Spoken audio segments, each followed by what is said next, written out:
Porque más vale tarde que nunca, hoy te traigo todo lo que necesitas aprender para convertirte en un programador este 2021, pero con un enfoque en la ingeniería de software.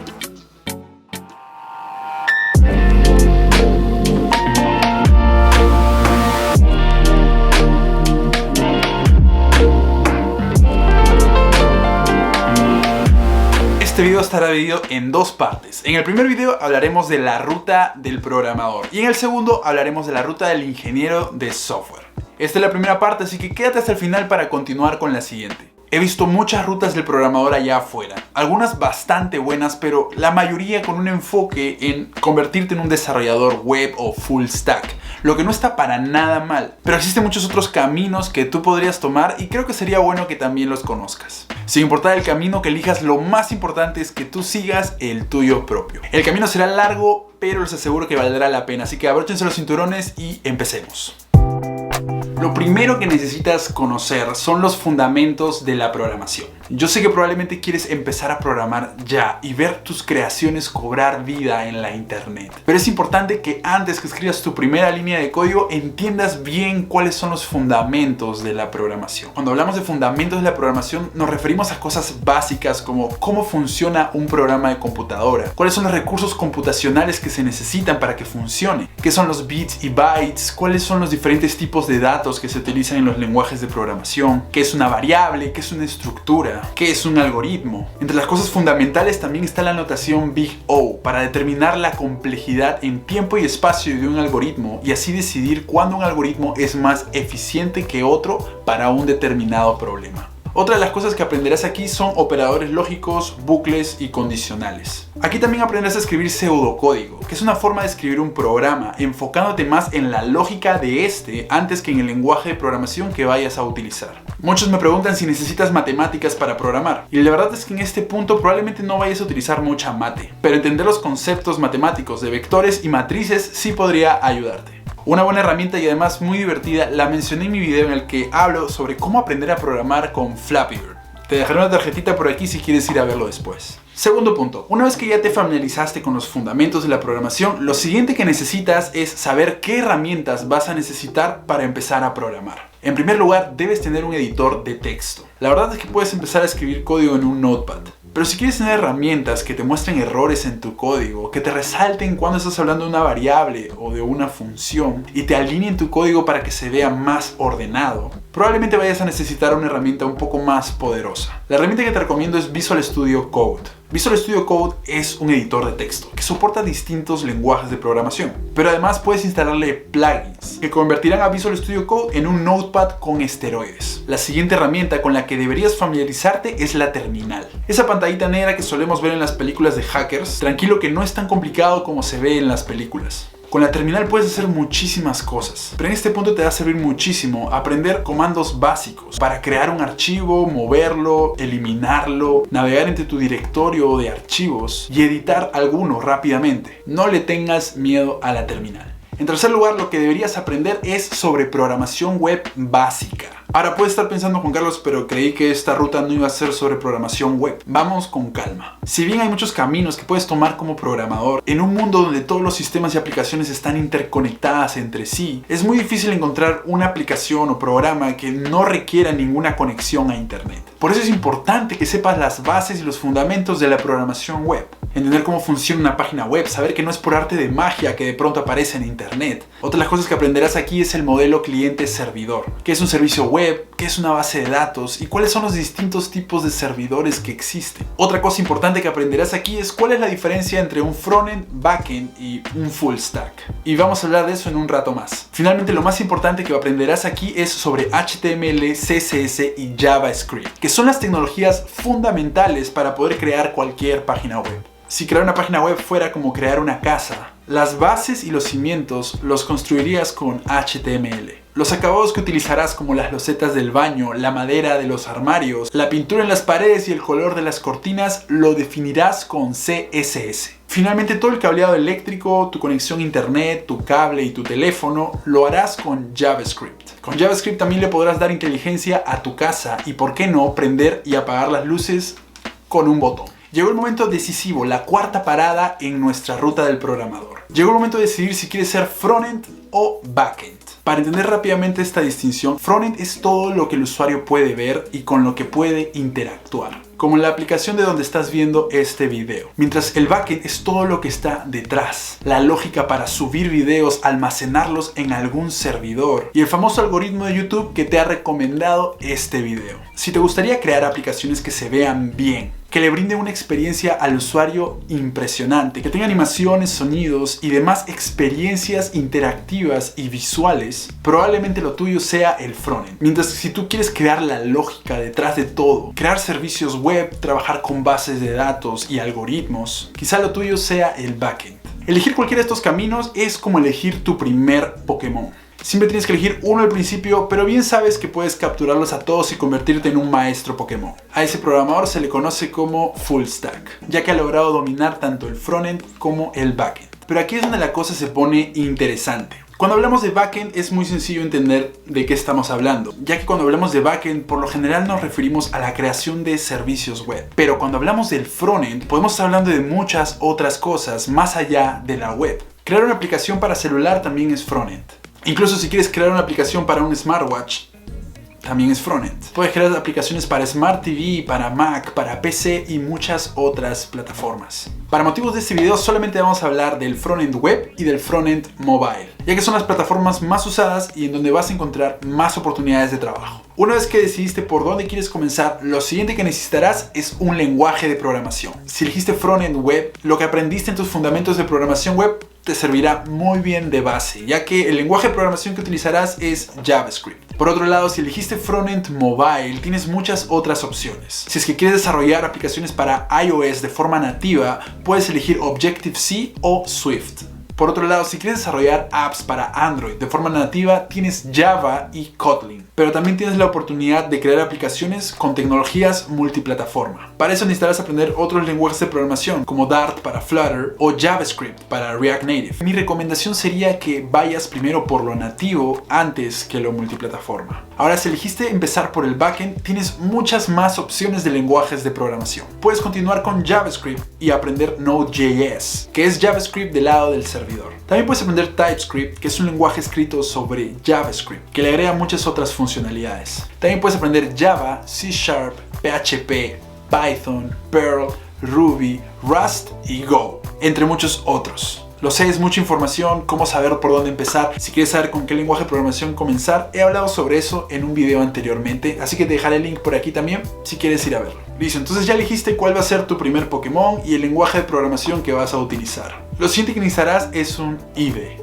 IDE viene del inglés Integrated Development Environment o Entorno Integrado de Desarrollo. Básicamente es una aplicación que contiene todo lo que necesitas para empezar a programar para una determinada tecnología. Si elegiste JavaScript, puedes quedarte con el editor de texto del que hablamos anteriormente, Visual Studio Code, pero te recomendaría que instales algunos plugins que sumarán a tu flujo de trabajo, como Babel, que resalta la sintaxis de tu código, o Color Highlight, que te permite identificar qué colores estás utilizando en HTML y CSS, y ESLint, que escaneará tu código para identificar cuando algo huela mal, que es básicamente cuando no estás cumpliendo alguna de las convenciones de codificación de JavaScript. Por otro lado, si elegiste Java, tienes IntelliJ, Eclipse o NetBeans. Si elegiste programar para iOS, necesitarás Xcode.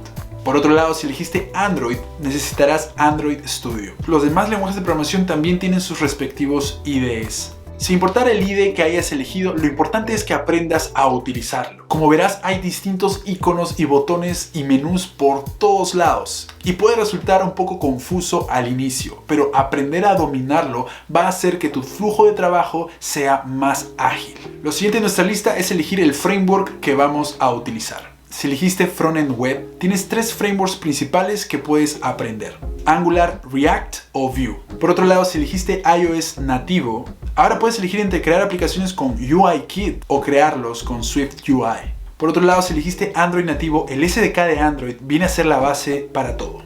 Por otro lado, si es que elegiste backend, por cada lenguaje de programación encontrarás 1 o 2 frameworks para utilizar. Si elegiste aprender JavaScript con Node.js, el framework más utilizado para backend es Express. Por otro lado, si elegiste Java, te recomendaría aprender Spring. Por el lado de Python tienes Django. Y por el lado de Ruby tienes Ruby on Rails. Ahora, ¿por qué es importante elegir un framework que sea popular? Mientras más popular sea un lenguaje o framework, más demanda laboral encontrarás. Y también encontrarás más ayuda en internet y fuentes de donde aprender. Ahora que ya tienes tu lenguaje, tu framework y tu IDE listo para utilizarse, aquí hay algunos conceptos generales que, independiente del frente que hayas elegido, es importante que aprendas. Lo primero es aprender sobre programación orientada a objetos. Este paradigma es probablemente el más utilizado y difundido en los lenguajes de programación modernos. Otro concepto importante que deberías aprender es sobre los RESTful APIs. Cuando hablamos de servicios web, una API viene a ser la definición de dicho servicio. En pocas palabras, es la forma en la que el servidor le dice al cliente qué es lo que puede hacer. Las RESTful API son uno de los estándares más utilizados a la hora de definir servicios web en la actualidad. Y es muy importante que sepamos implementarlos tanto en el backend como en el frontend. En este punto también será muy útil aprender sobre JSON para poder definir modelos de datos. Lo siguiente que debes aprender es sobre cómo probar tu código. Te recomiendo que aprendas sobre pruebas unitarias, pruebas de integración y pruebas end-to-end. Otro de los conceptos que te vendría bien aprender es TDD o Test Driven Development. Es otra forma de programar completamente distinta en la que tú escribes tus pruebas primero y luego el código de tu aplicación. Así como hay conceptos que se pueden aplicar a los distintos frentes por igual, también existen herramientas que cumplen la misma función y que podemos utilizar en cada respectivo frente. Una de las herramientas más importantes que vas a usar son las herramientas de versionamiento, que te permite llevar registro de los cambios que vas realizando en tu proyecto. La más utilizada y la que te recomiendo que aprendas es Git. Puedes utilizar Git desde la terminal o también puedes instalarte algún cliente para utilizarlo de forma gráfica. De la mano de la tecnología de versionamiento también están los gestores de repositorios. Verás, cuando trabajas con una herramienta de versionamiento, tu código y tu proyecto se almacenan en algo llamado repositorio. Y existen distintos gestores de repositorios que también trabajan con Git. Entre los gestores de repositorios más utilizados encontrarás GitHub, GitLab y Bitbucket. Otra de las herramientas que vas a necesitar dominar son los gestores de paquetes o de dependencias. Un gestor de paquetes es una herramienta que te ayudará a instalar librerías, frameworks y aplicaciones de terceros y propias para poder integrarlos en tu proyecto. En Node.js los gestores de paquetes más utilizados son NPM y Yarn, mientras que en Ruby tienes RubyGems, en Java tienes Maven, en iOS tienes CocoaPods, Carthage y Swift Package Manager y en Android tienes Gradle. La siguiente herramienta que debes adquirir es una herramienta de building. El building es el procedimiento mediante el cual se compila tu código. Y existen herramientas que te pueden ayudar a agilizar este proceso e incluso automatizarlo. Cuando hablamos de frontend web, las herramientas de building más utilizadas son Webpack, Gulp y Parcel. Y cuando hablamos de frontend mobile, una de las herramientas más utilizadas es Fastlane. Luego de hacer el building de nuestro proyecto, tenemos un producto terminado, listo para publicar. Y para hacerlo necesitamos herramientas de publicación. Para frontend web encontrarás Search, GitHub Pages y Netlify. Mientras que para front mobile también puedes utilizar Fastlane. Puedes utilizar TestFlight para iOS y las herramientas de publicación del App Store de Apple y Play Store de Google. Por otro lado, cuando hablamos de publicar nuestro backend, uno de los problemas más comunes es que el ambiente que tenemos en nuestra computadora no es igual al ambiente que se encuentra en el servidor. Para resolver este problema utilizamos una tecnología llamada contenedores. Y las herramientas más utilizadas para crear y manejar estos contenedores son Docker y Kubernetes. Ahora pasemos a conceptos específicos por cada uno de los frentes. Cuando hablamos de frontend, una de las primeras cosas que tienes que aprender es cómo componer una interfaz de usuario. En web tienes que aprender qué es el DOM del HTML. Deberás aprender a crear estilos con CSS y también con preprocesadores de CSS como Sass y Less. Deberás aprender a distribuir el contenido de la página utilizando CSGrid o Flexbox. Y también aprenderás a utilizar algunas otras librerías de CSS como Bootstrap, Tailwind y Materialize. Por otro lado, cuando hablamos de iOS, deberás aprender a utilizar los storyboards para poder crear todos tus diseños. También puedes crear tus diseños programáticamente utilizando todo lo que te ofrece UIKit y SwiftUI. Y una documentación muy importante que deberás leer es la Human Interface Guideline de iOS, que son las guías a seguir de Apple para crear interfaces para iOS. Por otro lado, en Android tendrás que aprender a utilizar XML para poder definir los layouts y la estructura de tus interfaces. También podrás utilizar el editor de layouts en el mismo Android Studio de una manera similar a la que utilizamos los storyboards desde Xcode. Y para Android también deberás familiarizarte con Material Design, que es el estándar de diseño de interfaces de Google. Otro de los conceptos que deberás aprender es cómo hacer animaciones y transiciones. En web puedes hacer animaciones directamente con CSS, pero también puedes utilizar librerías como GZAP. En iOS deberás aprender a utilizar Core Animation. Y en Android deberás aprender a utilizar Object Animators y Dynamic Animations. El siguiente concepto que debes dominar en el frontend es la adaptabilidad. Debemos crear aplicaciones y páginas web que se adapten a cualquier dispositivo. Para eso deberás aprender sobre Responsive Design y Media Queries para la web. Y en iOS deberás aprender sobre Auto Layout y Size Classes. Por otro lado, en Android deberás aprender sobre Constraint Layout. Lo siguiente en la lista es la persistencia de datos. En la web podemos utilizar las cookies o el IndexedDB. Y en mobile podemos utilizar SQLite y Realm. En iOS también puedes aprender sobre Core Data. Para el consumo de REST APIs en el frontend, en la web deberás aprender a utilizar GraphQL. Mientras que en iOS deberás aprender a utilizar URL Session o Alamofire o AF Networking. Y en Android tienes Retrofit. Ahora hablemos de los conceptos en específico que deberás aprender para el backend. Una de las cosas que podrás sumar muchísimo a tu perfil es aprender sobre networking básico. Aprende sobre la diferencia entre puertos TCP y UDP. Aprende a configurar un servidor y cerrar puertos y matar servicios que no necesites. Y aprende sobre certificados SSL y TLS. El siguiente aspecto que debes aprender y dominar son las bases de datos. Existen dos tipos de bases de datos más comunes: las bases de datos relacionales o SQL y las bases de datos no relacionales o NoSQL. Entre las bases de datos relacionales podrías aprender a utilizar MySQL o PostgreSQL. Mi recomendación sería que vayas por MySQL, ya que es una de las más fáciles de implementar y más usadas también. Entre las bases de datos no relacionales, una de las más populares es MongoDB. Y otro gran ejemplo es Redis. Esta base de datos se caracteriza por su velocidad y es bastante utilizada como un caché de datos. Lo siguiente que deberás aprender es a utilizar un ORM, que es una herramienta que te permite mapear el modelo de datos de tu base de datos y convertirlo en objetos que puedas utilizar en tu código. Lo siguiente con lo que deberías familiarizarte es con la arquitectura de microservicios. En este modelo, en lugar de tener un solo programa que ejecuta distintas funciones, busca crear múltiples programas o múltiples servicios que ejecutan una única función en un mismo proceso. Eso es un modelo perfecto para sistemas distribuidos. Lo siguiente que deberías aprender es cómo manejar sesiones de forma segura. Aquí aprenderás sobre web tokens como JWTs y también deberías aprender OAuth 2, que es uno de los estándares de autenticación más utilizados. Si bien uno debería tener la seguridad en mente en cada uno de los frentes, es el backend finalmente quien autoriza y da acceso a la información. Por eso es importante que sepas un poco sobre seguridad de la información. En este punto deberías conocer sobre el protocolo AAA, que significa autenticación, autorización y accounting. La autenticación determina quién eres, la autorización determina qué permisos tú tienes y qué cosas puedes hacer en el sistema. Y el accounting lleva rastro y registro de cada actividad que realices. Siempre recuerda, desconfía del cliente. Nunca sabes quién puede estar utilizando tu aplicación.